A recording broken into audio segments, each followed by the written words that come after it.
drugari, dok im kickam posle, im bacim ovako i oni sami, jer ovo je mekan hleb i oni sami to pojedu sve.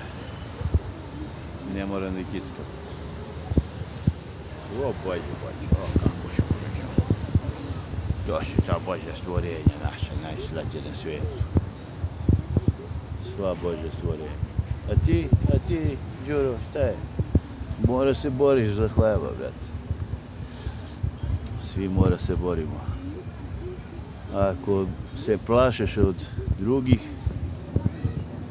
propadaj. Osta gladan. Moraš biti kao lav, otimati, tako i ljudi. Ja, ljudi, svako dobro vam želim, pozdrav. Umoran sam, nisam spao 2 sata. Svako dobro.